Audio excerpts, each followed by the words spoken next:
Most horror games rely on two elements to scare the player: jump scares and a creepy monster. In the earlier days of YouTube and the internet, titles like Slender, Amnesia, and Five Nights at Freddy's were considered to be so horrifying that most people were quite literally too scared to play them. But as time went on, and the formula was sucked dry by countless rip-offs and wannabes, the terror these games produced became more and more dull. This can probably be attributed to the slow, yet steady, desensitization It's a pretty good game, actually. most of us have experienced after years of seeing thousands of Let's Plays. And once these games lost their edge, they became memes and other things. So after becoming completely numb to jump scares, is there anything scary left out there?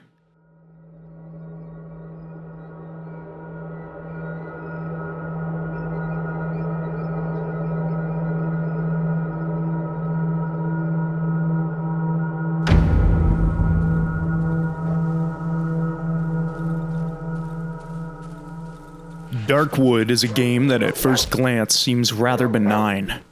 The unassuming, top-down, pixelated art style is very rare in the horror genre. But surprisingly, this game gives a sense of immersion unlike any other. The moment you click play, you are greeted with text saying, "You are playing a challenging and unforgiving game. You will not be led by the hand. Respect the woods. Be patient. Focus." After this loading screen, you are thrown into the prologue. I see hatred and fear in their eyes.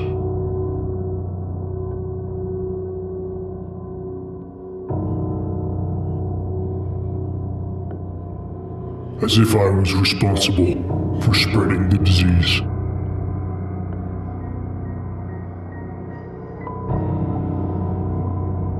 As if I were the source of all the misery plaguing this land.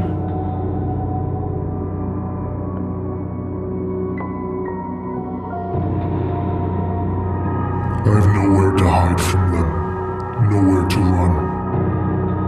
The woods have closed us off from the outside world.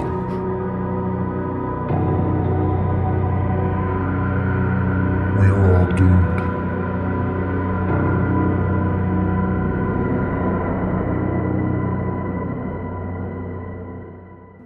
Starting the game, we are placed in an extremely disheveled and dilapidated house. We see what appears to be a fleshy organism growing out of the floors in some of the rooms. In the main room are large, human-sized cages surrounded by chains. For now, we can only assume that the words spoken in the opening cutscene were from the character we are playing as, which appears to be a balding, possibly alcoholic man based off the homemade moonshine device in his room. The very first thing our character says is how the generator is almost out of fuel, and that we need to get more. This is a very important aspect of the game which will come up later. As we continue to search around the house, we find various medical documents, a medicine bag, and a bundle of medical tools, which our character states are his tools, and that the local patients can't be helped, so there is no need to sterilize them. Based on this, we can only assume our character is an ethically questionable doctor of some sorts. We find another room in the house which, when clicked on, reads, I would rather not open it. I spent too much time to lock him in there. In a drawer, there is a photograph with the date December 6th, 1985, giving us some clue as to the period this all takes place in. After combing through the house some more, we collect some loose supplies like alcohol, rags, wooden planks, and matches. Exiting the front door of the house leads us to a badly injured dog, which our character suggests that we put out of its misery. With seemingly no way to immediately do so, we carry on. After pushing further into the woods, we find an axe laying in the field. At this point, we have two options: go back and take the dog out of its misery, or let it die in suffering. Continuing deeper into the woods in search of gasoline, we see just how dense the forest is. Any attempt to push through the trees is futile, as they have created a dense and impenetrable wall. As the woods become darker, our character suggests making a torch for light, using some of the materials we collected earlier. This introduces us to the game's crafting system. Further down the only available path left unscathed by the rapidly growing foliage, there is a completely burned down house, being reclaimed by the ground it once stood on. On a tree outside the house, there is what appears to be a person being absorbed into the tree, and alongside the house, 2 dead animals appear to be slaughtered in an almost sacrificial manner. Leaving the house, we find an injured, unconscious man laying in a field. Searching him, we discover a key, tagged with the number 21. After collecting the key, we see a cutscene where we take the strange man into a room and then inject him with something. This is perhaps in an attempt to get information out of him. Because this strange man is an outsider, we assume that if he knows a way into the forest, he must know a way out. I need to get out of this accursed forest. You hear me, rat? Show me how, and I will let you go.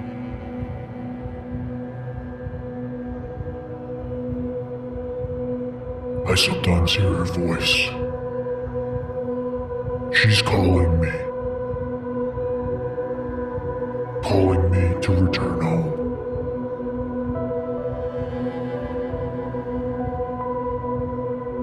Where is the exit? Where? Show me where.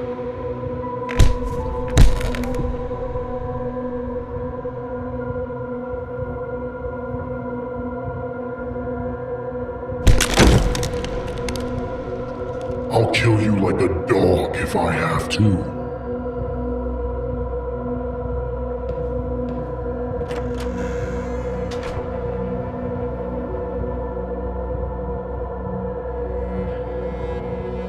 As our character leaves the room, we see that the camera does not follow him, but rather stays with the strange man.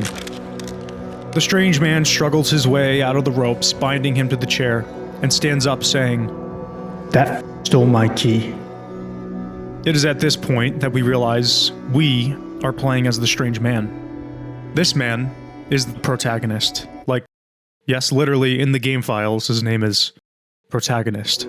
Exploring the house this time, things seem different.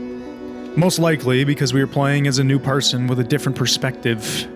Now, we craft bandages to heal us, and a lockpick to open the small cellar doors, using some of the items we gather from a pile of loose clothing. Inside the cellar, we find a shovel and a flashlight.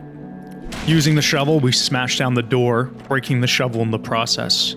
Walking around the house, we see that the power has gone out, likely because the doctor never refueled the generator. In one of the rooms, there is a radio covered in blood, but it is silent. Using a canister of gasoline that we find in a chest, we are able to refuel the generator and restore power. Walking back into the room we just came from, there is what the game calls a corpse, spazzing around on the floor in place of where the bloody radio was. Its eyes are replaced by dials, its mouth is wide open, and a distorted, staticky voice emanates from it, repeating the numbers.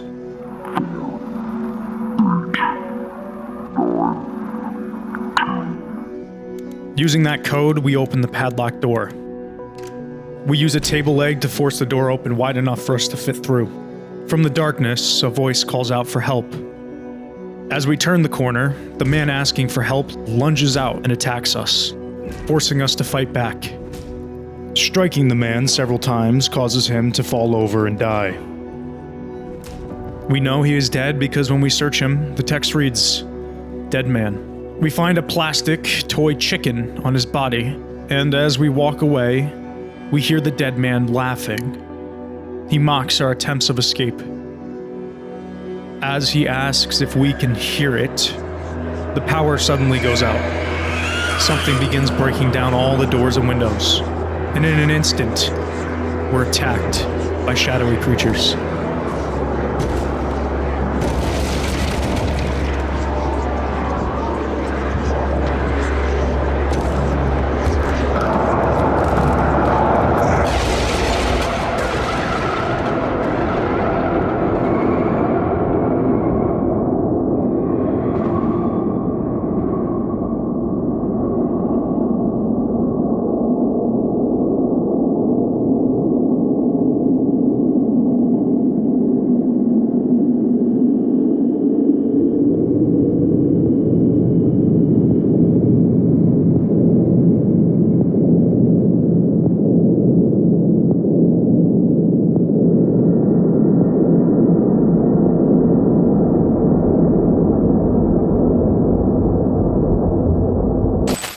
If you're enjoying the video so far, subscribe.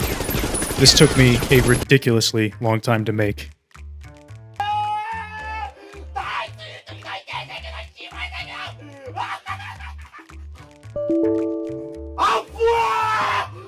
And maybe that'll give me a reason to invest in a better microphone. And with that out of the way, back to the video.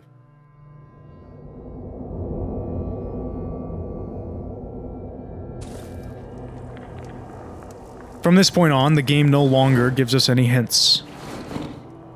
The mechanics for the game are simple. Gather enough supplies each day to survive, and get out. On the first day, we are given enough fuel to survive for one night. After that, it's up to us to find enough. In the first chapter of the game, there are 3 major areas: Dry Meadow, Silent Forest, and Old Woods. We begin in Dry Meadow, the easiest area. Resources are limited, so we cannot stay in each area for too long. However, if we rush into the next area too quickly, we will find ourselves completely overwhelmed and underleveled. Within this new and unfamiliar house, there are a few essential objects. A workbench where we can store items, and the only place to craft more advanced ones. A woodcutter for turning logs into planks. A generator for power. A destroyed well. Some large, pulsating mushrooms. A few pieces of furniture with loose materials, including a photo of the road home, and the oven. The oven presents us with some text, stating, "A pleasant warmth is emanating from the oven. I can sense a strange yet familiar scent. It's the smell of the protective substance, which gives me relative safety after dark. The vapors rising from the huge cauldron are distributed all over the house via long pipes. As long as I remain inside my hideout, I have a chance of surviving the night. Strangely, we seem to be familiar with this substance." This message also lets us know that staying out after dark is a bad idea. On top of the oven, there is a bottle with a label that reads, "Staying out of reach of the protective substance after nightfall results in immediate death in 99 out of 100 cases. It is advised to spread the gas evenly inside the sleeping area. Even a properly prepared substance does not guarantee 100% safety. Remain vigilant. It is recommended to stay in well-lit, indoor areas in order to minimize the risk." This label gives us 3 interesting pieces of information. 1 is that our assumption of nighttime being dangerous is confirmed. 2 being that even when inside the protection of the gas, we are still in danger. And 3, stay near the light. After examining the oven, our character states, "When I arrived here a couple of days ago, the oven was basically prepared. I just needed to light it up to ensure my safety at night. This cottage must have been one of our hideouts. The inhabitants of these woods don't need to inhale this revolting gas." Now, this makes us wonder about the timeline of events. If the protagonist arrived here a few days ago, when was he captured by the doctor? And how did he make it back here? We will have to revisit this when we have more pieces of information to start to put things together. Another curious thing is how our character knows that the inhabitants do not have a need for such gas, and how he speaks using the phrase, "our hideouts." Once we get a sense of our surroundings and gather the courage to leave our hideout, it is likely that we will get lost. Only our hideout and the location of an underground bunker are marked. Unlike many other games, our map does not actually show where we are on it, just the major landmarks that we have discovered. One of the most important gameplay mechanics in Darkwood is the vision system. Similar to games like Project Zomboid, we are only able to see enemies and certain objects when they are in our direct field of view. This mechanic is one of many that gives us an incredible sense of paranoia. Our first day in Dry Meadow is very important. We need to collect as many resources as possible and secure our hideout for the night.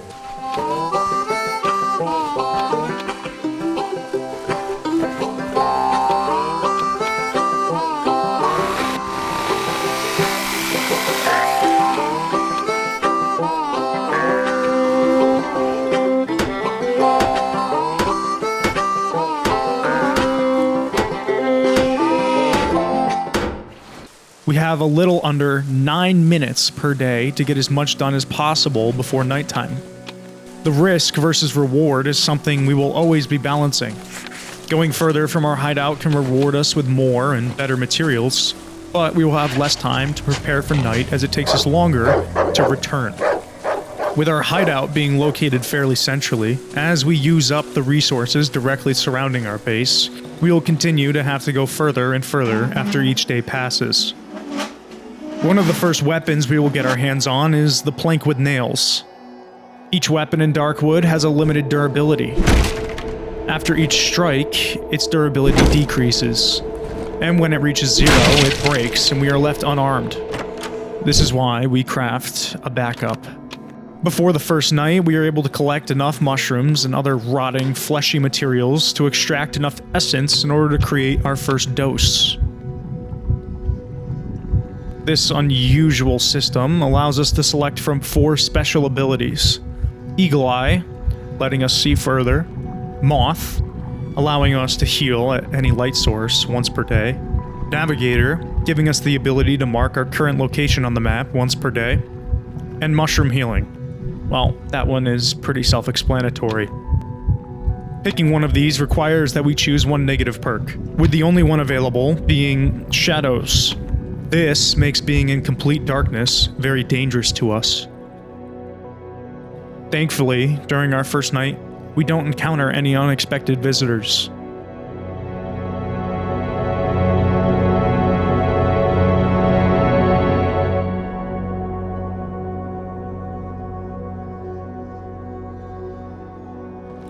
After sunrise, we find a mysterious figure breathing heavily in our hideout. This individual, also known as Wolfman, claims to know about the key that we need to escape. Even from afar, I can smell your putrid stench. Be glad I don't have an appetite for carcasses. I know what you're after. I can help you reclaim what you've lost if you help me attend to a certain matter. What do you say, comrade? Before we make a deal, you need to prove that you can do the job. I've got no time for weaklings. You follow? Show me what you're made of. Get through to the Silent Forest. Wolfman claims to know about the key that we need in order to escape. However, he will only assist us if we prove ourselves by making it to Silent Forest, a significantly more challenging area. We can also engage in item trading with Wolfman using rep, a basic currency system where giving him items adds to our total rep and taking items subtracts from it. While exploring Dry Meadow, we come across several important locations. The first being the bunker, hidden beneath a ruined house. Inside, there is a large armored door marked with the numbers 21. This serves as our exit route. However, without the key, we remain trapped.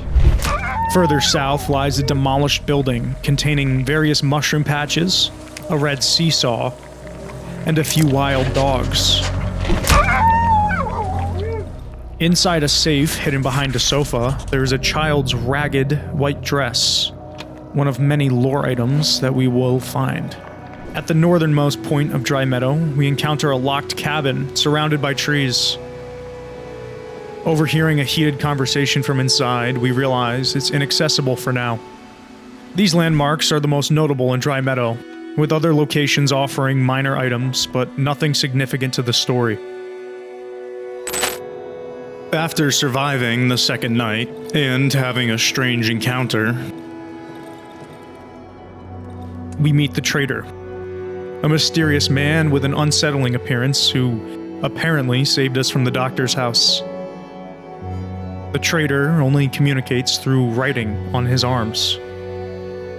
His first words to us are, "We need to stick together, brother." He offers various items for barter, though many are beyond our current means. Additionally, surviving each night earns us a small amount of rep with the trader. After gathering enough resources in Dry Meadow, we are ready to begin our journey to Silent Forest.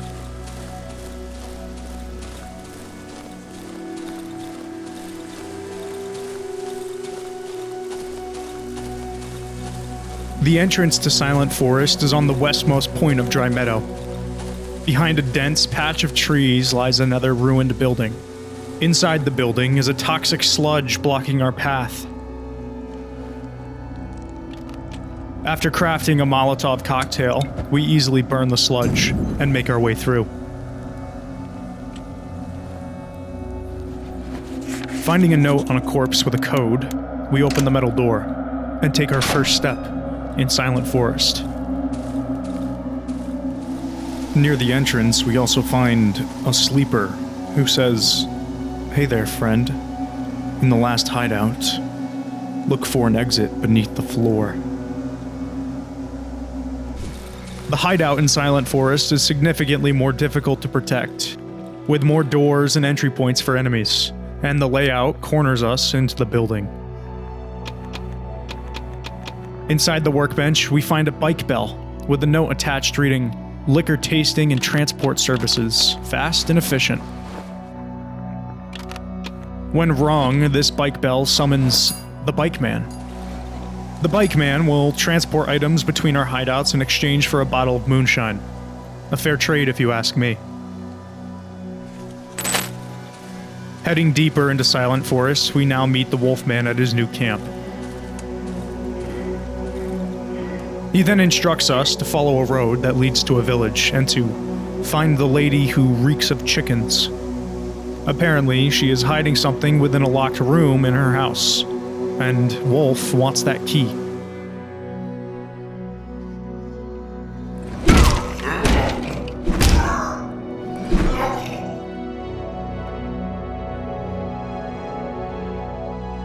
After returning to our hideout and surviving yet another grueling night, we are able to create our second dose of the essence, giving ourselves the eagle-eye trait. This time, the injection doesn't go so smoothly. We are sent into some sort of nightmare. We appear to be back in the bunker where the door leading to the exit is. Walking through the corridor, we hear voices beckoning us to come closer.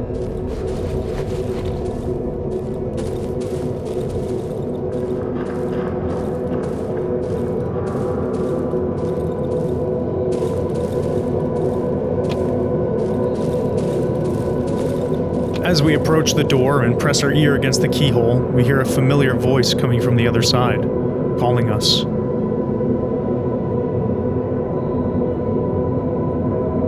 Looking through the keyhole, we see another ear pressed against it on the other side, with someone saying, come to me." Suddenly, the door opens. Walking into the misty forest, we still hear that voice. We follow a trail of shiny rocks, leading us to a lone lamp on a carpet. Turning on the lamp, we see that we are surrounded by thousands of bodies, some moving, some not. As we walk away from the lamp, it begins to glow brighter. And walking back to it reveals that in its place is now a large, glowing baby. Turning the light off this time, we follow another trail of rocks.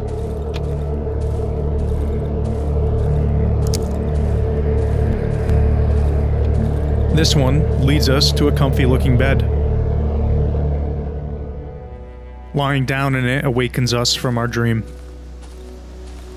Following the road that Wolf instructed us to, we discover the entrance to the village.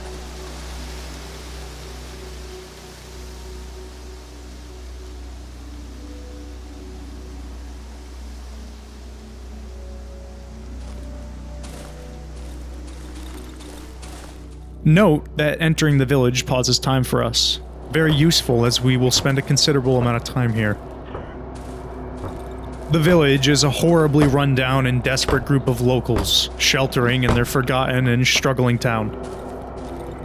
With food scarce and disease rampant, many inhabitants have turned their last hopes towards the sow, an overgrown, monstrous pig that provides them with food. In some of the houses, we find villagers who are suffering from the later stages of the disease. Their floors are covered in markings clawed out with their fingernails, and they lay naked in their dark rooms. mumbling to themselves in a state of madness. Their appearance is eerily similar to the bodies that we have seen in the dream. Nestled between some of the houses in the village and next to a ruined well, we find several holes dug into the ground. Notably, they appear to be dug out by hand. In one of the small holes, we locate the person responsible for them. Entering the large hole, we are instantly taken back to our hideout. This tunnel acts as a fast travel between these two locations. At the end of the path in the village, we find the chicken lady in her home. Speaking to her, we see that she is also suffering from the plague. Her skin is dry, gray, and leathery, almost corpse-like. The very first thing we do is show her the plastic chicken we took off the dead man from the doctor's house. Surprised, she says that it was a gift to her brother, and that he has went missing a few days ago, as he went off with this fella, as she hands us a photo of the doctor. Presumably, we killed her brother in the doctor's house. Or was it a hallucination? She speaks of the sow, and how it is their primary food source. While in conversation with her, a violin can be heard in the background. The chicken lady curses at the musician, insisting that he leaves. Walking outside, we can see the musician, who runs under a nearby tractor when we spot him.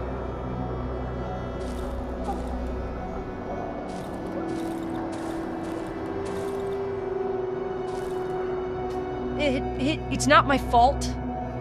I know it doesn't sound too great, my violin.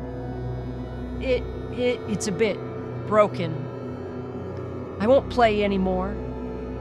Sorry. Sir?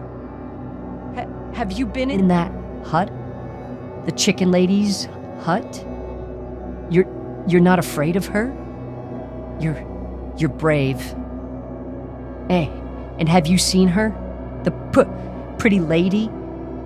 She's the most beautiful lady in the world. I watch her through the cracks in the windows. She changes when I watch her. Gets more beautiful. I play for her.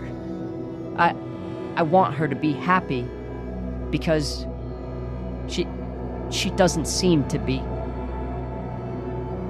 The chicken lady locked her in that room. She keeps her in there. She envies her. She won't allow anyone to see her. Even me. She knows very well that during the last cupola night, I fished the pretty lady's wreath from the river. Yes, sir. The chicken lady knows what it means. Oh, yes. I will become the pretty lady's husband. We will walk hand in hand, sir. I will play for her, mister. Sir. I tried to release her. But the chicken lady, she chased me off. She always does. I also looked for the second key at Mr. Jam's, but now he's disappeared. I don't know how to get into his house. So kind. So very kind. You were just like him. My daddy. But my papa has changed, mister. Just like my mom. They will not listen to me. They won't hear how sad I am, sir. Oh, but am I not boring you, sir? Please, don't go. Please, hear me out. Don't go. Perhaps you could help me? Please. Please find the key, good sir. To the pretty lady's room. The chicken lady has it. Well, Mr. Jan also has it. I saw him recently. Near the well. The well is here. In the village. Maybe you will find him there. He used to hang around it often. He stared into the well, as if looking for something. Or someone. I must hide now. Hide from the chicken lady. I will go to that place, where they used to keep all the grain, in the southeastern part of Silent Forest. Would you bring me the key if you find it? I promise to repay you somehow. Me and the pretty lady. The musician wants the key so that he can save the pretty lady. This is the same key that Wolf is after. We are left with a very important decision. We know that Wolf offers to help us find our key in exchange for this one, but we are not sure he can be trusted. The young boy also draws a lot of sympathy and is honestly more trustworthy than Wolf, so we are in a bit of a dilemma. We now know that Wolf wants the pretty lady in the room, but what are his intentions? The young boy also speaks of Mr. Jan, the person who also has the key to the room. He says that we may be able to find Mr. Jan near the well in the village. After speaking to the boy, we head to another building further south. Here we discover a woman laying in her bed, mumbling to herself. Inside the next room, there is a charred body wrapped in chains in front of an oven. Using the chain we find on the charred man's body, we descend into the well that the musician said Mr. Jan hung around. Traveling through the tunnels inside the well, we arrive in a building that is inaccessible otherwise. This is Mr. Jan's house. Inside, we find the key to the chicken lady's house. Throughout the rest of the village, we find notes from the doctor with instructions for how to treat some of the symptoms of the disease. We also find a man burning the same medicine bag we saw in the prologue in a campfire. This must mean that the doctor has been here, trying to help these villagers. Although the cages and chains from the prologue are questionable. The villagers speak of how he left, most likely speaking of the doctor. We can assume that he has fled recently, perhaps because of us. Leaving the horrifying village and returning to our hideout, we prepare our third injection. We have yet another dream. This time, we are at a church that has collapsed. A man instructs us to get in line. Walking towards the podium, people begin to appear behind us, saying that we are cutting the line.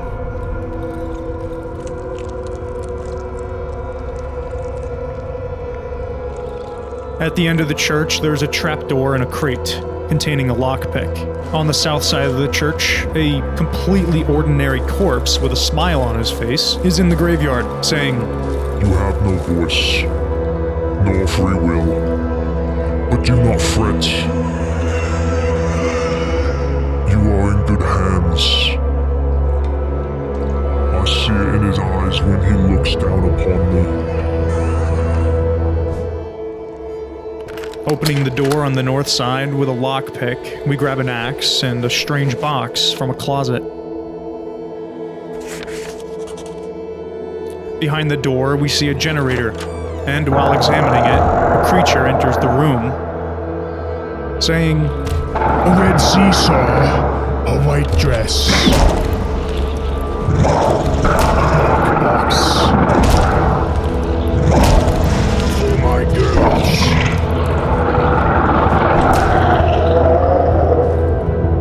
On the corpse of this creature, we find a locket with a disturbing photo of two twin girls.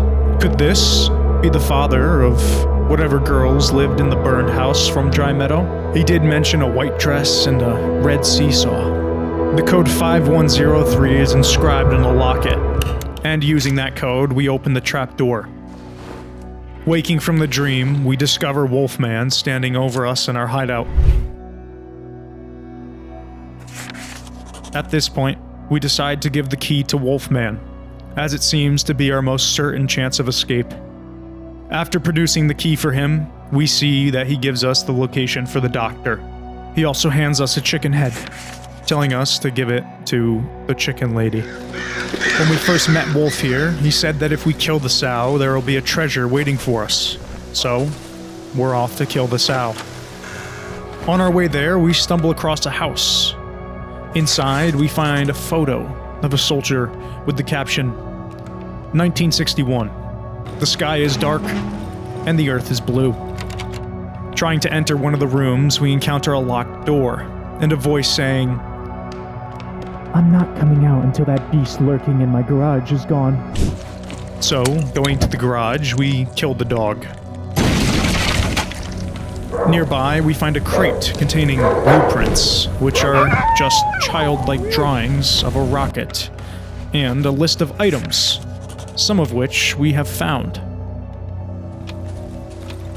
Outside the garage, we find a strange collection of junk, almost like a sculpture. Returning to the room, the door is now unlocked, and here we meet Piotrek. The antennae on his head match the ones we saw on the blueprint. Showing him a car battery, he calls it a hybrid rocket engine, and he asked us to find the other parts for his rocket. He hints that they can be found inside of tractors. Trading with Piotrek, we see that he sells one unique item, a cable, which will be useful very soon. After gathering all the items that he needs for his rocket and returning them to him, he says, Yay, finally I have everything I need. You're on your way now. Go now. Please, I need to install these parts in my beautiful rocket. And then, off I go. I will wave to you when I'm on my way to where no man has been before. Leaving Piotrek, we head towards the pig farm. Hanging around the pig farm are some villagers who become hostile with our presence. They are disposed of. Entering the barn, we find the sow,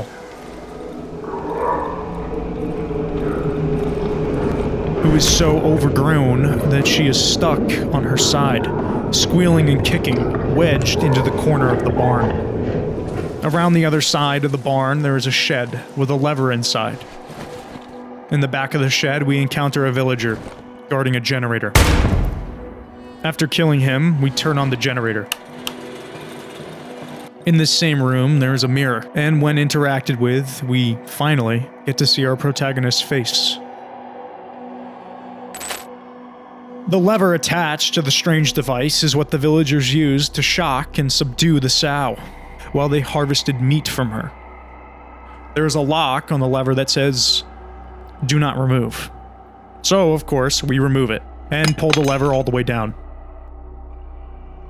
But nothing happens. We walk outside and see that the wires are cut. Using the cable from Piotrek, we repair it, and try again.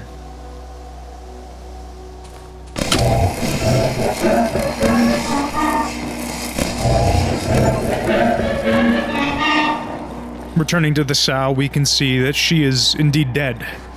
However, the treasure that Wolf spoke of is rather underwhelming. Returning to the village after killing the sow, we can see just how much worse things have gotten. People surround the dead sow, weeping. They have become so desperate that they have begun attempting to cut through the trees.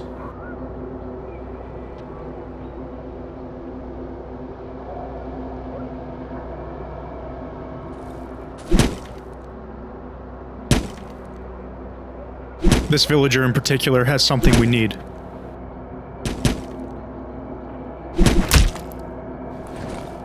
An axe head, which, when crafted into a proper axe, is the most formidable weapon in the game.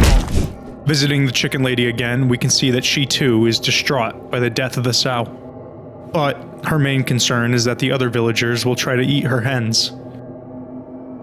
Walking towards the west side of the village, someone tells us that the village leader is waiting for us in the basement of a house.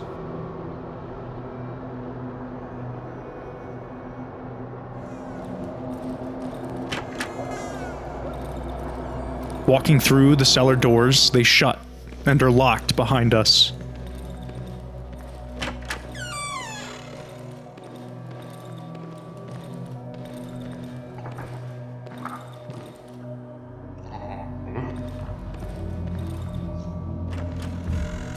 In a poor attempt at an ambush, the villagers release Antek, who is quickly disposed of with a single shotgun blast.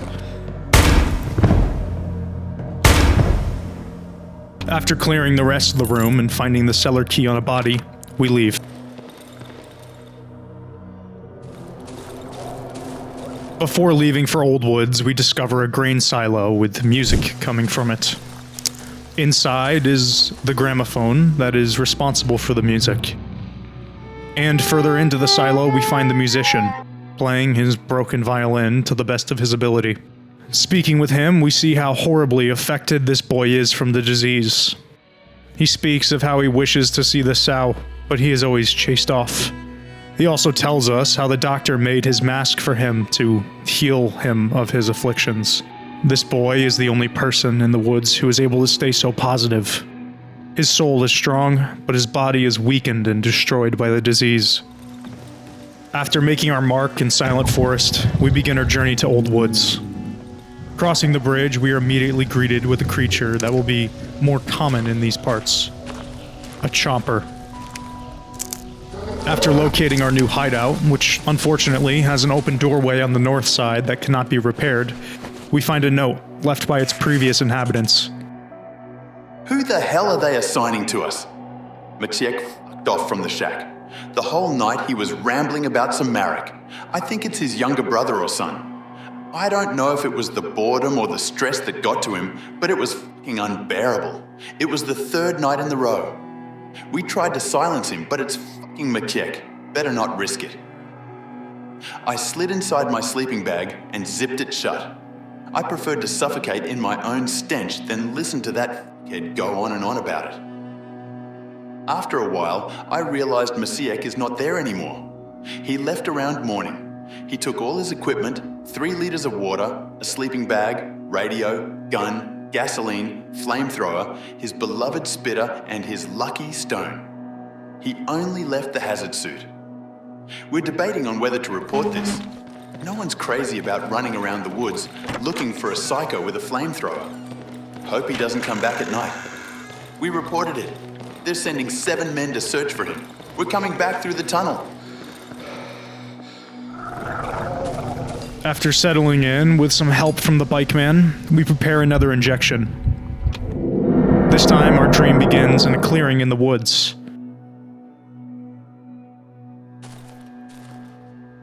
Walking down the clearing, we encounter the same smiling corpse from the last dream. This time, he lays next to an open grave, beckoning us to lie with him and feel the soil. Again, just like many others, he asks if we can hear it.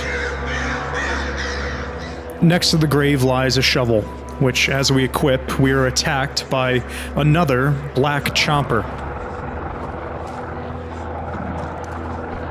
Just like the corpse, it asks, "Can you hear it? Can you hear their song?"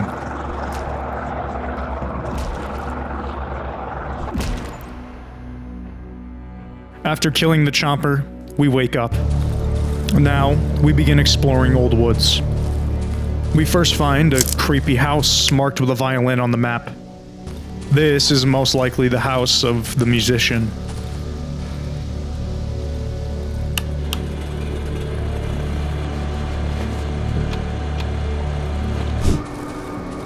South of this house is the same church from our dream, although this time it's completely vacant. In the small room, we find the same locket, except this time the girl's appearances are not as unsettling. Entering the basement, we are presented with a series of hallways filled with large dogs and chompers.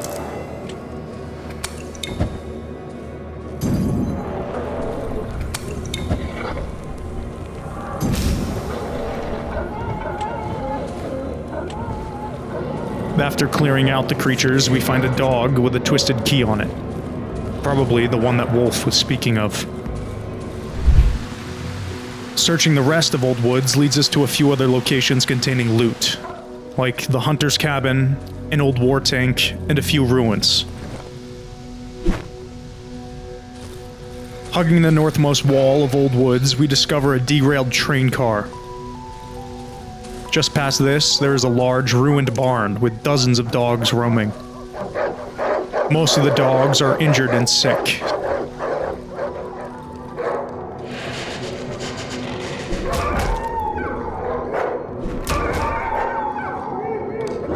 After dealing with the dogs, we enter Wolf's hideout, strung with colorful lights and stuffed human corpses.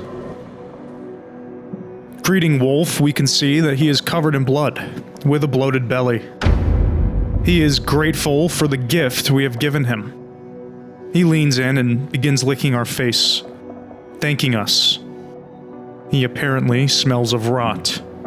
He gives us a rifle, while telling us how he got his girl. Walking into the other room, we find the half-eaten remains of the pretty lady. He then offers to take us to the doctor's house, which we accept. Walking through the clearing leading to the doctor's house, we find a small cabin with a locked bathroom door. And further up, a makeshift hospital. Traveling through the hospital, we see yet another madman, begging for the doctor. They seem to be in agony.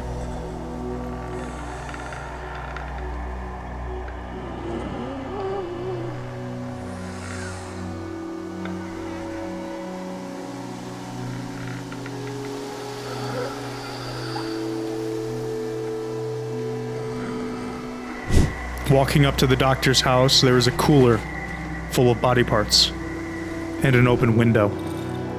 Climbing through the window, we uncover the body of the man who we killed in the prologue. It was certainly not a hallucination. We are now responsible for the death of both of the Chicken Lady siblings. Inside, we see that the house is even more torn apart than before, with the rug in the central room pulled away to reveal a safe on the floor. Looking around, we collect another haunting photo. Again, from December 6th, 1985. The talking corpse is gone, and in a crate lies an odd stone. Moving around some of the furniture, we are able to uncover a code inscribed into the floor.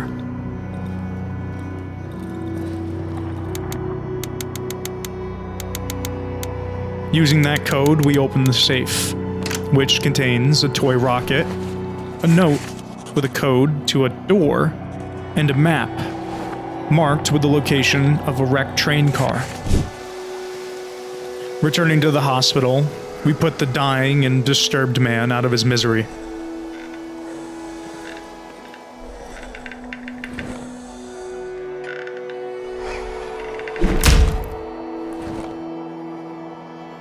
On him, we find a rusty key.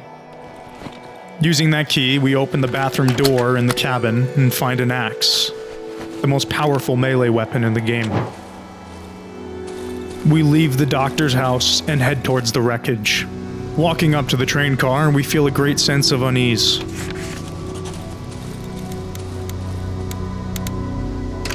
Opening it, we find the doctor, who immediately scurries away from us.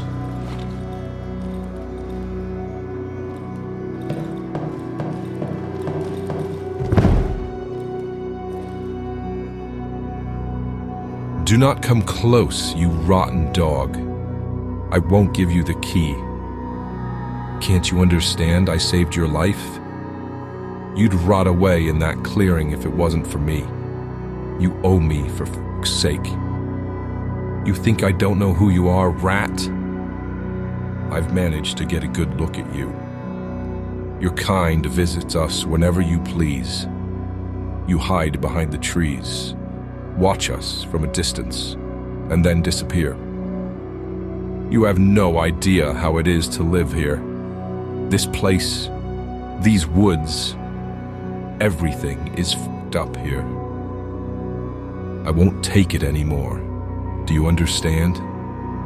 I won't bear the look of those deformed, reeking bodies anymore, nor the cries of those wretched villagers. First, they begged for help. Now, I need to hide from them. I'm just an ordinary doctor. How the fuck was I supposed to help them? How? Can you hear it? It's in the walls. They speak to me. My little girl is calling me. I know she's waiting for me. I must come back to her. She's so close. I want to go back home. He asks for us to show him the location of the exit on the map, which we do. He then says that he will meet us at the bunker door. We decide to spare the doctor and to meet him at the door, as he has technically saved us. In the train car, there is also a photo of what appears to be the doctor's wife and child. After returning to our hideout, it is time for another injection.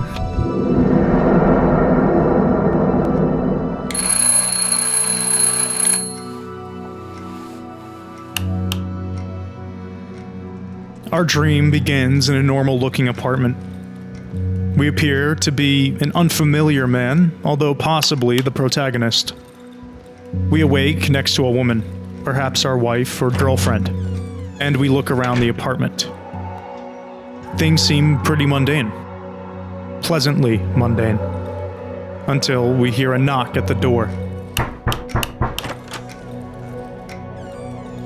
Answering it reveals the protagonist in his signature hat and trench coat.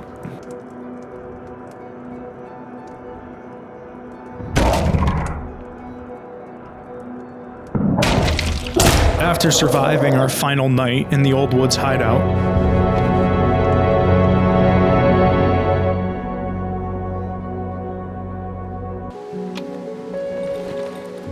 the trader greets us for a final time. He opens his jacket, revealing mushrooms growing out of his torso and up into his neck. Our only true friend writes, "Do not open the door. Let's stick together." Unfortunately, with no other means of escape, we must leave him behind. Grabbing our most valuable belongings, we head towards the small cabin that connects Old Woods and Dry Meadow.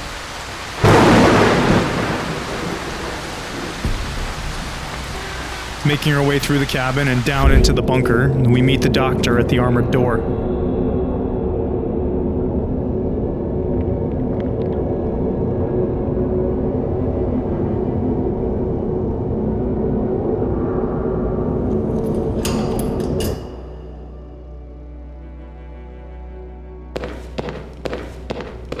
Opening the door, we enter a dark, utilitarian bunker. Somehow, the lights are still working. Following the doctor through the bunker, we can see that this too has been completely devoured by the tree's roots. Entangled in the roots, the doctor finds someone still alive. I stumble across something amongst the rubble. The tunnel has collapsed recently. The reinforced steel protruding from the debris has not been covered with rust yet. When I gaze into the tunnel, I notice the silhouette of a man on the ground.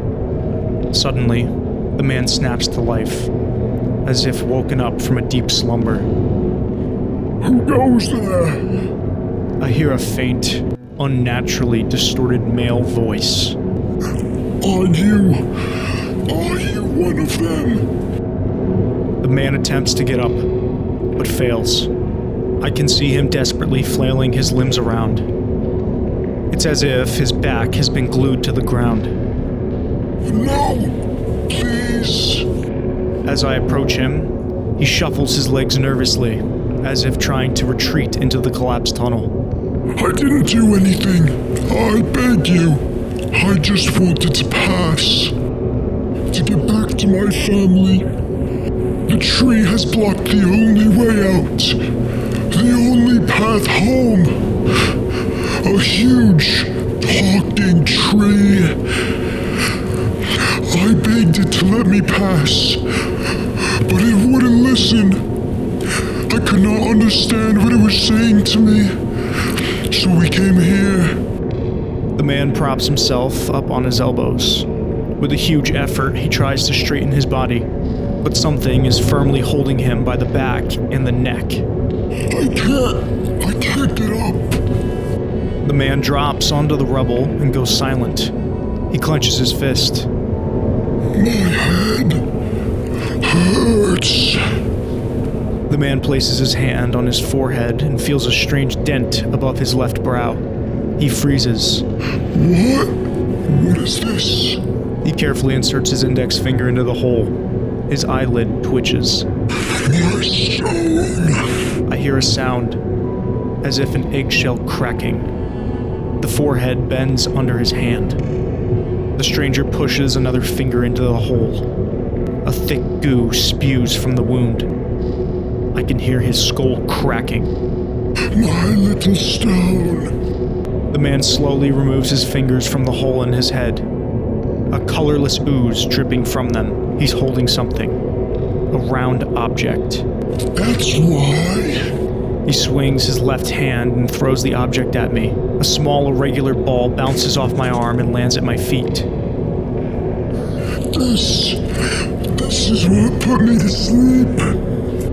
His head lifelessly drops to the concrete floor of the destroyed tunnel and goes still. Suddenly, I hear the bang of the metal door, followed by the sound of fading footsteps. It's the doctor. We continue to push through the tunnel, and after running into some horrendous creature, we reach a path blocked, and an eyeball growing out of the floor on the other side. Looking at the eyeball removes the blockage from the path and allows us to cross.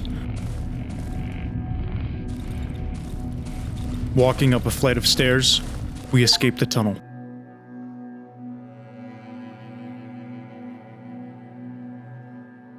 As we climb through the hatch, entering the swamp, there is now no way back. This is our final destination. Outside of our new hideout, there is a broken compressor. This will be of much use to us later. This hideout is even more difficult to defend than the last, with the oven, workbench, and generator all being in different locations. After settling in, we decide to explore around the swamp. We locate several ruins, containing many valuable loot items used for upgrading our workbench, and materials like medicine and ammunition. In the north of the swamp lies a lumberyard, but it is locked off. Heading west, there is a large mushroom glade. And inside are two buildings, one containing various loot items, and outside of the second, the doctor. However, his appearance is deteriorating. He is starting to look more like the villagers, infected by the disease. He has several wounds on his chest and face, which appear to be packed with mud. We can now trade with him. He offers us 3 valuable items for free. Walking past the doctor and into the building, we meet the mushroom granny. The building is soft and mushy and covered with mushrooms. A white, colorless goo seeps from the ceilings and walls. Interacting with the granny, we can see that she is asleep. We have the option to pick a mushroom from her head, which we do. This does not wake her. We can continue to do this, but if we do, there may be unforeseen consequences. We decide to awake her.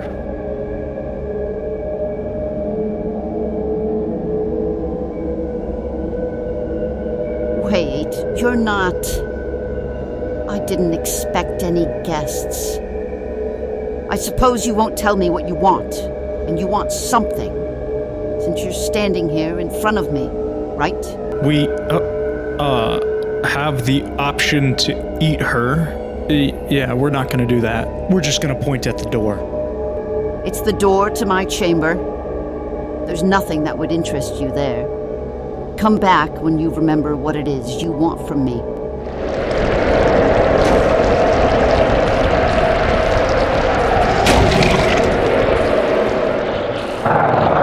After barely making it to the hideout in time before nightfall, we notice a locked door that we do not have the key for.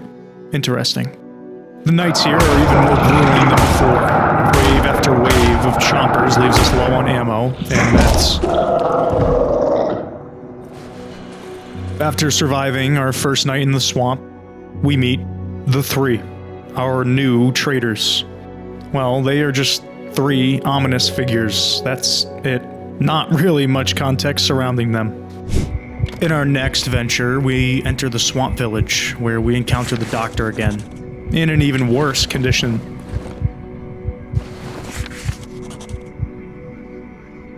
We can now begin to see that he is transforming into a savage, like the ones from Dry Meadow and Silent Forest, covering his head in mud and attaching sticks. The mud almost seems to fuse to his skin. His mental condition is also worsening, with his speech becoming more and more incoherent. After speaking with the doctor and dispatching some creatures in the village,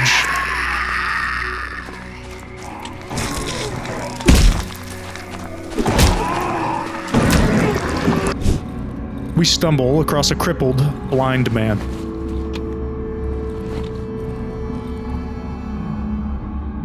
Wait. Bloody hell.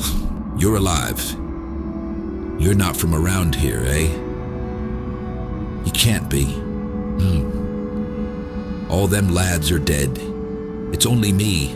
Me and... I don't have anything, mate. Only this chair. Bloody hell. What? What are you saying? A tree? Ain't no fucking tree, that. It looks like a tree, but those faces. I know 'em, buggers. Every single one of 'em. So close, and so fake. They're not real. They're not. From time to time, I thank God I went blind. I don't have to look at 'em. It disgusts me. It fucking disgusts me. This buggery. This fucking scum. All the time I have to listen to its pathetic blabber. Complaining all the time. As if I were supposed to believe it's human. That it's Mizoka. Yeah, right. You, lad. You've got your hands and legs. Strong arms. I beg you, get rid of that filth from my village. I can't bear another day of that abomination wailing and sobbing. I want to die in peace in hell. I want to die in peace. Listen to me. I've thought about it for a long time. I've had a lot of time to think, for f***'s sake. You need to find the basement. Jayceek's basement. I remember it. It's right next to the tree. The tree is too large, so if you can't reach it from the top, you gotta try from the bottom. Find the basement. And there, surely, you'll find the tree's roots. The bloody thing must have roots. That's where they are. Destroy them. Pull them, drag them, and twist the f*** out of them. You'll find a way, eh? I know you will. Thank you. Thank you. Going into the basement that the cripple instructed us to, we discover a deep water hole.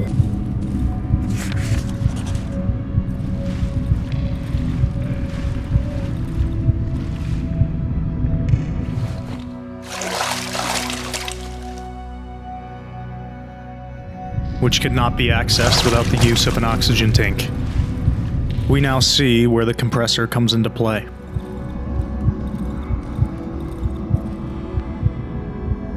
The basement is flooded, eh? Am I right? Dog's bollocks. Everything is f***ing flooded. Hey, what? Ah, yes. Elephants. F***ing plonkers. Ever seen elephants, matey? Yeah, we have these elephants here. You see, they live here, in the swamp. Their hut is in a thicket, in the flooded forest. Since the woods trapped us here, they keep to themselves. They don't fancy us. Bloody elephants. They have these oxygen tanks. Lots of them tanks. And if the basement is flooded, you can use an oxygen tank, eh? After returning to our hideout, we discover a long, gooey trail leading to the locked door. Opening it, we find the musician, tucked away in a corner inside the room. Although, he has grown considerably.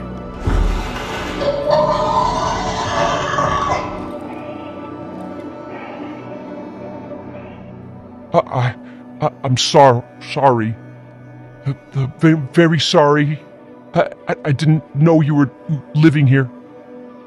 I didn't want to disturb you, mister. I just wanted to hide.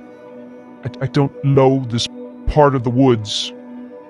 Everything here is different. And this wee hut seems so cozy and safe. Please let me stay. Please don't chase me off. I've got nowhere to go. The villagers don't allow me to live in the camp. I promise I won't play anymore. I'll be quiet. You can cover me with something if you don't want to look at me. Please, just let me stay. After surviving the night, we walk towards the compressor and find the body of a familiar figure just outside the hatch leading towards the bunker. It is the traitor, the one who begged for us to stay with him. On him, we find his severed head with the word liar etched into his helmet. We also find the 21 key that we were previously searching for, and a notebook.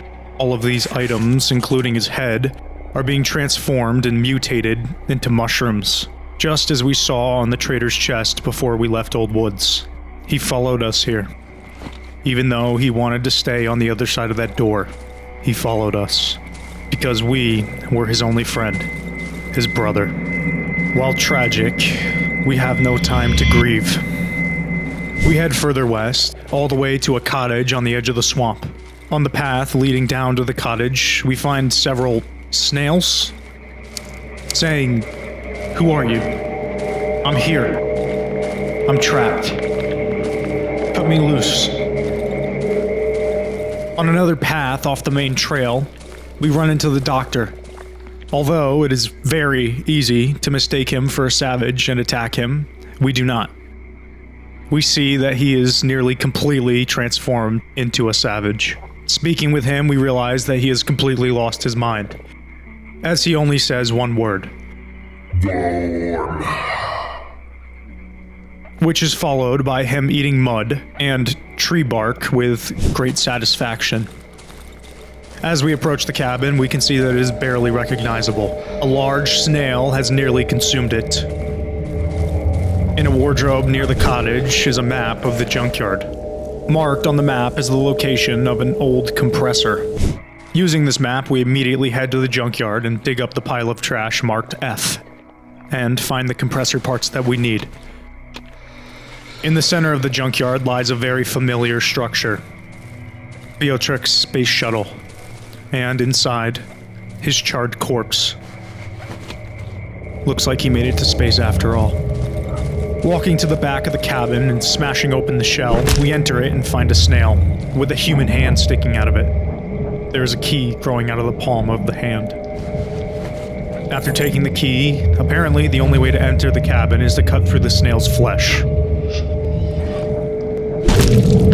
As we do this, the snail says, "Leave me." Why are you doing this? Once we have cut through the snail, we enter the basement of the cabin. We find a radio, some notes, and a body that is symbiotic with the snail, with vessels or cables growing out of it and into the cabin. It seems possible that the mind of this person has become one with the snail. Inside a wardrobe is a map with the radio tower's location. As we are about to leave the cabin, a strange voice can be heard over the radio.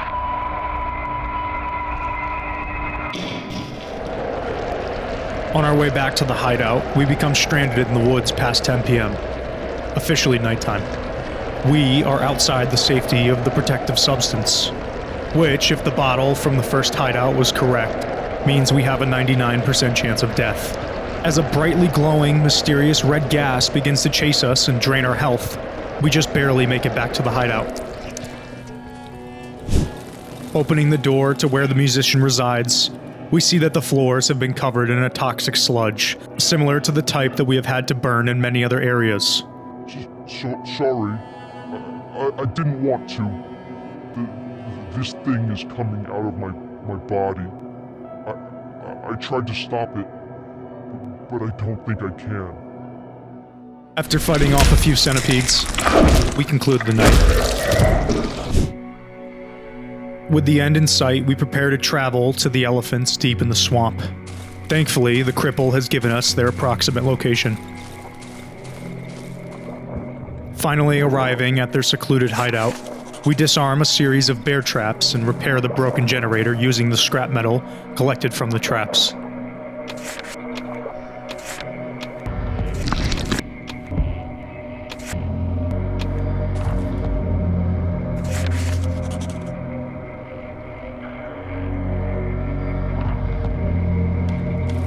By fixing the generator, the elephants let us in.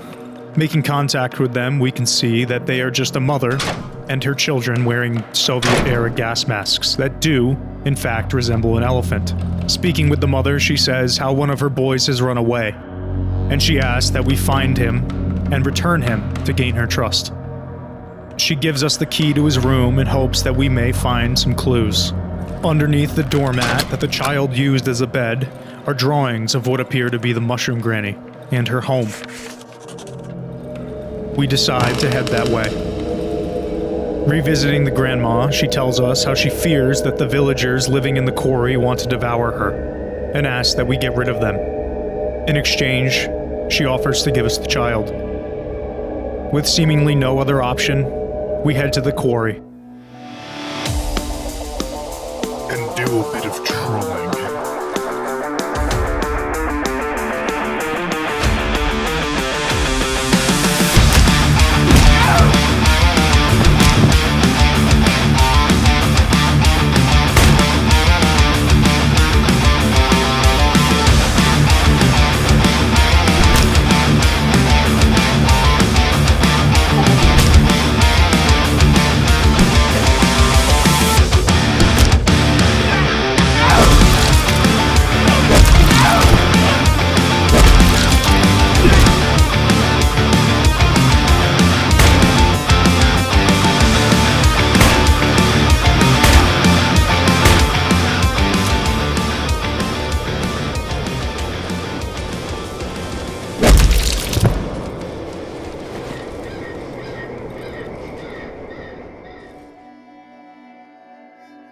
After completing our task, we return to Granny with the news.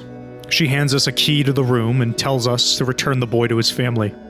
You're a good man, Sonny. Here, take the boy to his family. He will probably be safer there. And come back tomorrow. I'll give you a beautiful gift for the trouble.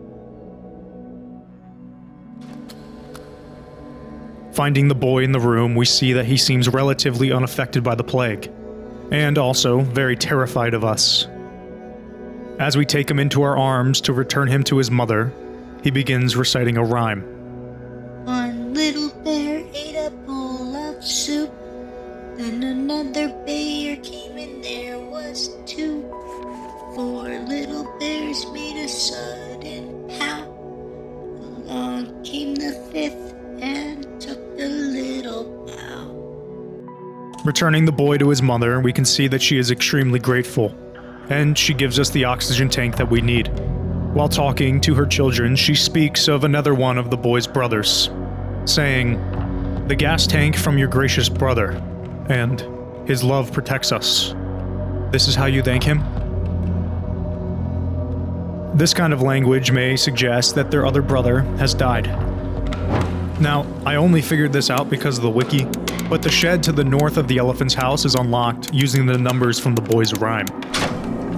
Entering the shed, the room is filled with flowers, but overwhelmed with the smell of rot.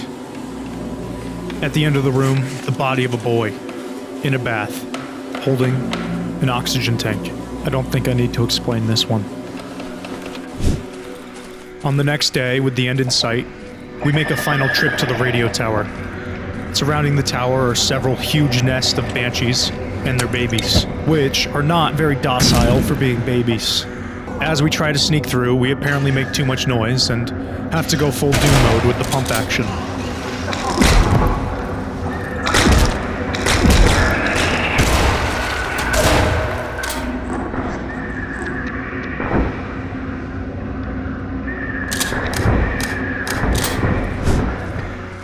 clearing them all out, we find a locked door, to which the protagonist says he remembers the code.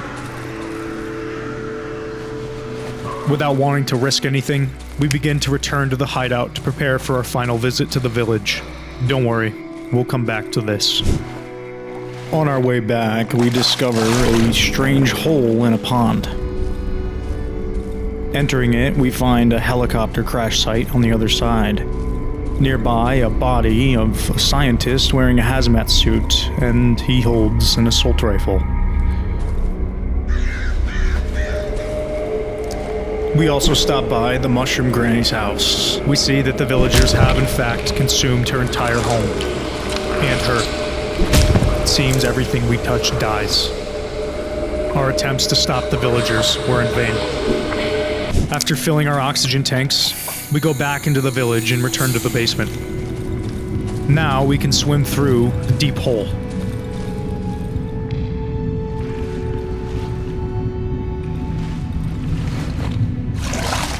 As we dive into the water, we have another dream, but this time it's more like a vision, as I doubt we were unconscious while swimming. We enter a storage room with dozens of crates and a huge gas tank, apparently full.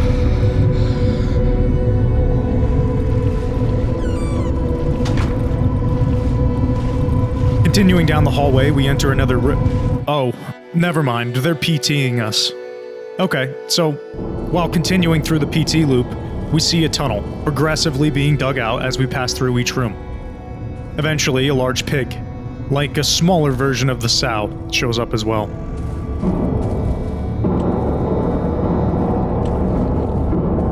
Eventually, the loop stops, and a villager appears behind us saying, "What do you think you're doing? You'll kill us all." Stop it. As he says that, he transforms into a black chomper and attacks us. With a broken torch and no way to fight back, we run down the tunnel. We see that the tunnel is scattered with corpses, and after walking down this tunnel for a considerable amount of time, we notice that it seems to be repeating. So we turn back, only to be met with a wall. And we turn back again, to be met with a wall. Eventually, it becomes darker and darker, until we finally wake up. We have successfully passed through the flooded hole and are now in the same room from the vision. Except this time, down the tunnel to the side, we see the base of the tree.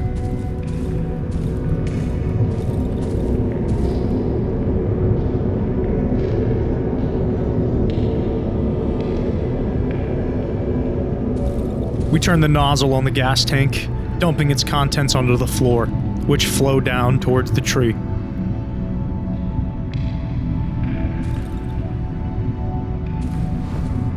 Using a torch, we set it ablaze.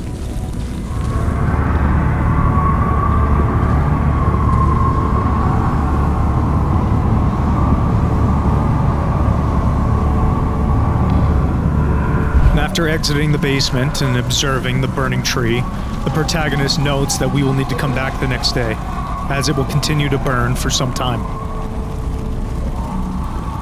On our trek back towards the hideout, we try to speak with the cripple once more. He is completely hypnotized by the burning tree, as if he could see again. During the night, a part of our hideout is set ablaze, and dozens of burning humanoid creatures attack us for the duration of the night. It seems to be the tree's doing. It's revenge. As we begin the next day, we prepare for our final journey. Speaking to the musician one last time, he says, Please get back soon. In the town, the cripple is gone.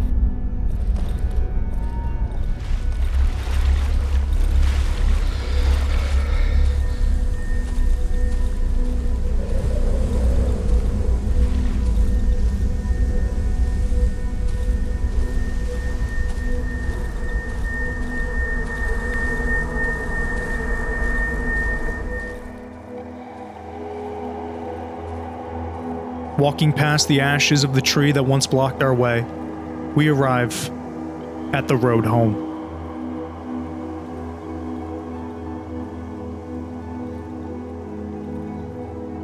Alongside the road is a sign that reads, Darkwood.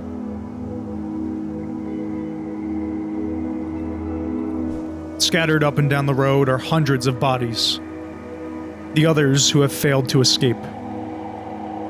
We find the cripple crawling down the road. He pays no attention to us.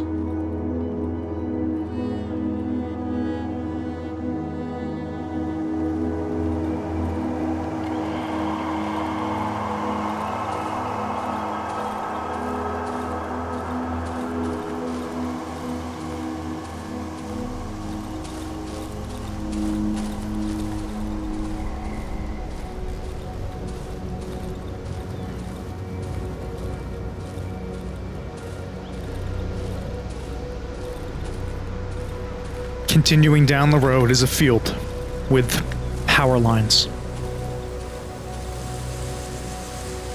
Following these bring us to a city, our home.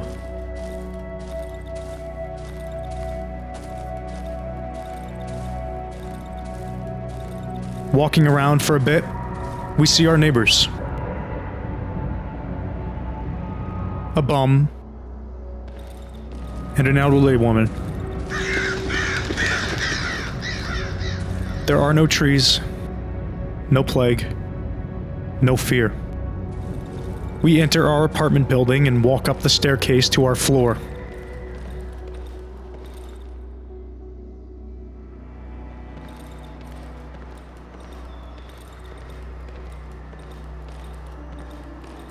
Down the hall, our room. The same one from the dream.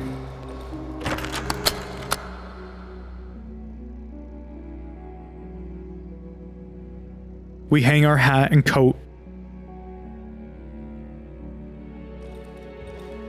and greet our dog, giving him a pat on the head. There is soup in a pot that we heat up and eat. The first real food we've had in 3 weeks. We walk into our bedroom, take our boots off, and lie down. But we are unable to sleep.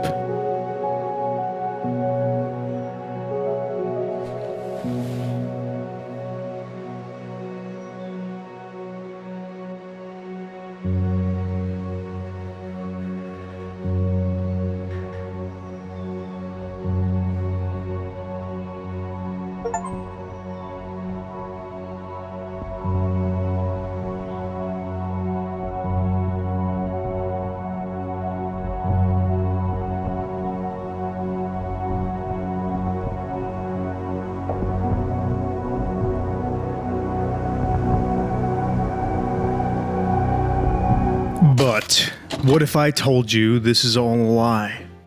Everything that happened after this point was not real. Sure, the game ends. The protagonist lives happily ever after. But the protagonist is not home. He is not in his bed. He did not take the road home.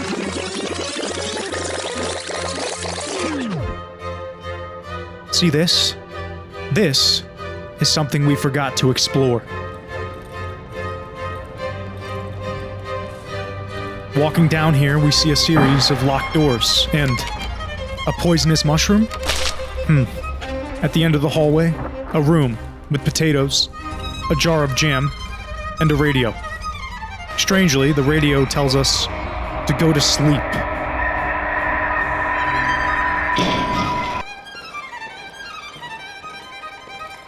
Heading back upstairs and visiting the vagrant again, the woman yells at us through the door. And as we peer inside, we see this. Walking upstairs to our floor, this time, we peek through the cracks in the wall and see whatever this is. Continuing down the seemingly endless hallway, we begin to see roots.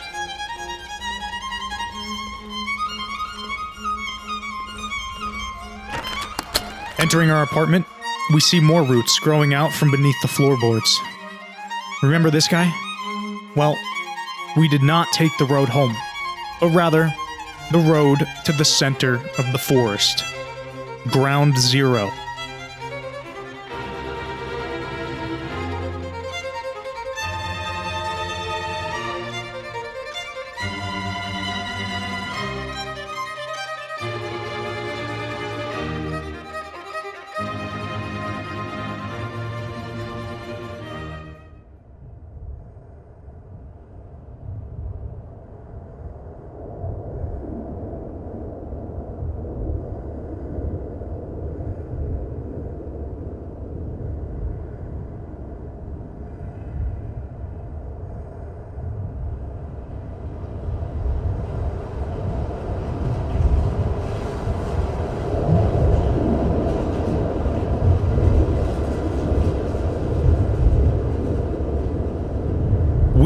are surrounded by hundreds, no, thousands of sleepers. Seem familiar? All of them under the same spell that we were.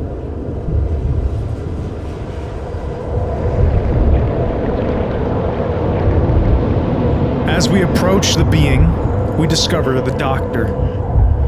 He is gone.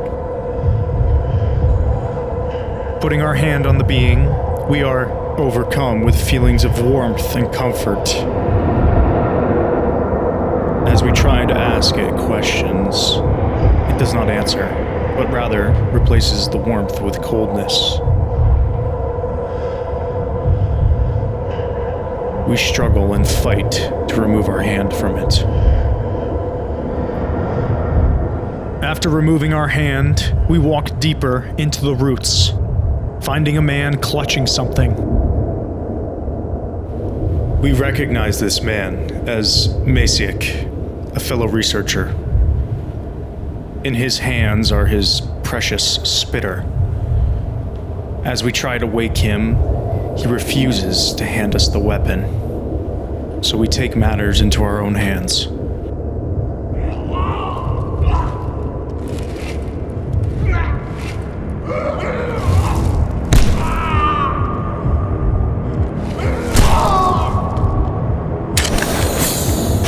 Taking the flamethrower, we burn them all.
This is the true ending.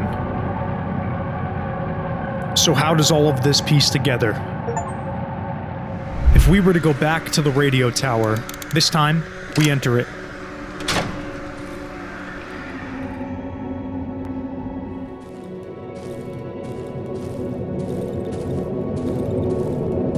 Entering the bunker, we discover a lever that is covered with mushrooms. Using an axe to remove the mushrooms, they explode on impact, and we are sent into yet another dream.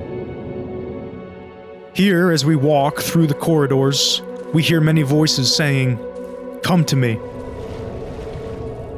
Continuing to follow the path, it appears that we walk through the same 21 door that we have walked through so many times before.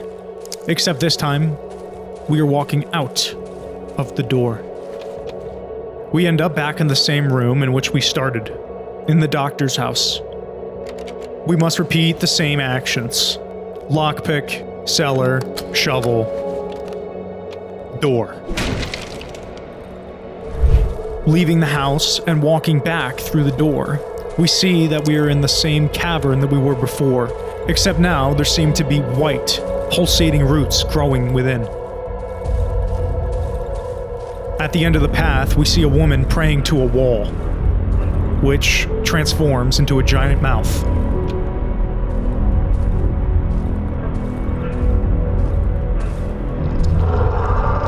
Running through the mouth, we continue upwards into the tunnel and find ourselves back in the bunker.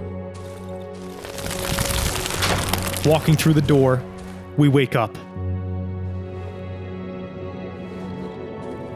After coming back to our senses and exiting the tunnel, we find ourselves in a wasteland. Here, we find several very important pieces of lore. A notebook, a scarecrow wearing a hazmat suit, 2 bodies hung up on a tree,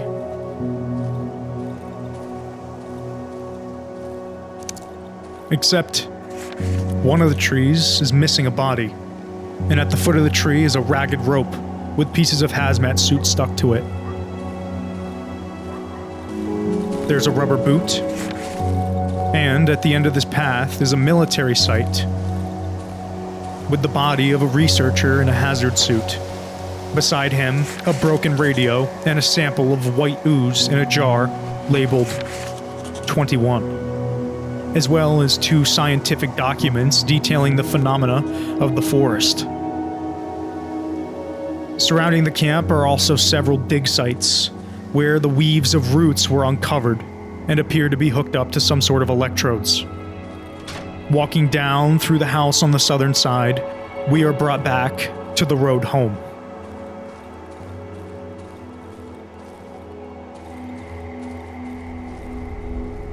So, let me break it down to the best of my ability. From what we can gather, the protagonist was a researcher sent with a group to investigate the strange events happening in these woods. They were most likely transported by helicopter, as suggested by the crash site in the swamp.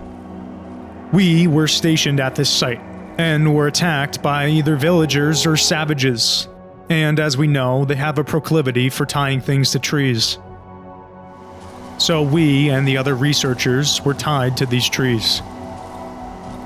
From the ropes found at the base, we most likely were able to untie ourselves. The hazmat suit on the scarecrow was once ours.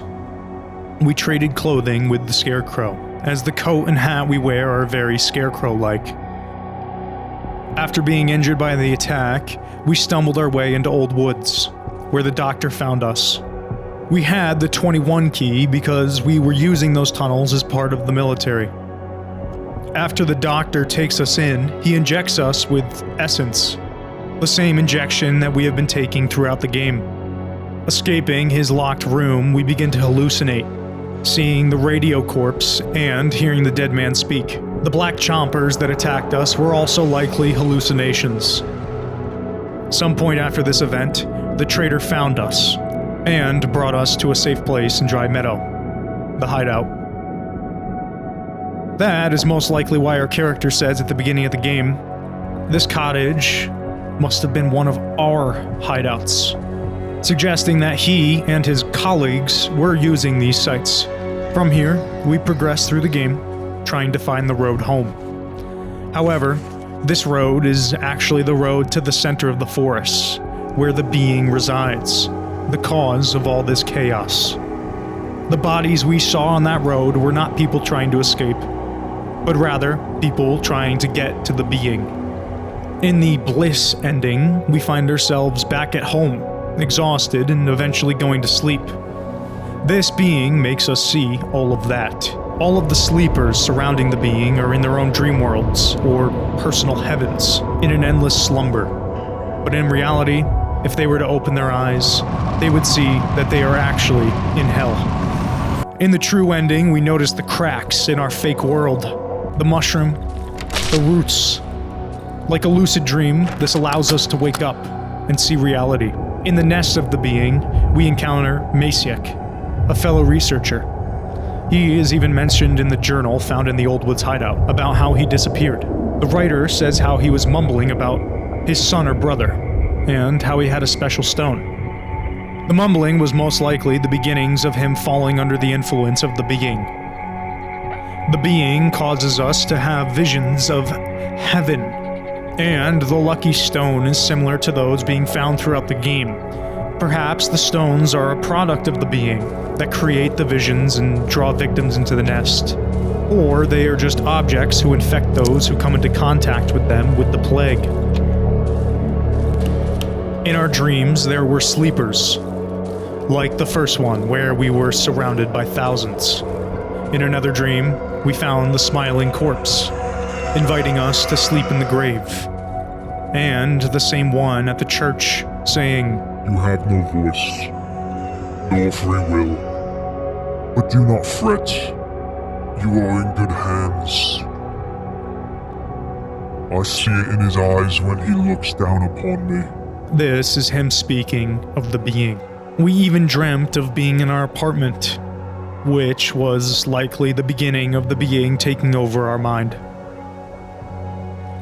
Another interesting note is that of the fluid that runs through the roots. It has a shape-shifting ability. It is even noted that only 15% of the trees in the forest are actually real trees, suggesting the other 85% are actually created through this strange shape-shifting ability. A theory with a lot of supporting evidence is that the Wolfman, Mushroom Granny, and Traitor are all replicas created by this fluid shape-shifting ability. If the fluid in the forest can turn into trees, why not other living organisms? All of these clones appear to be one thing mixed with another. The Mushroom Granny is a clone of the real Granny combined with, well, mushrooms. The Wolfman is perhaps a hunter who lived in the hunting cabin in Old Woods, combined with a wolf. That may explain his desire to stuff corpses. And the traitor is you, the protagonist, mixed with your old hazmat suit, and maybe some mushrooms, explaining the strange mushroom growths we saw on him at the end of Chapter 1. Our character even stated at the beginning how the traitor was a man, about the same height as me, with disturbingly familiar features. The journal and key we found on his body were the exact same as ours, except mushroomy.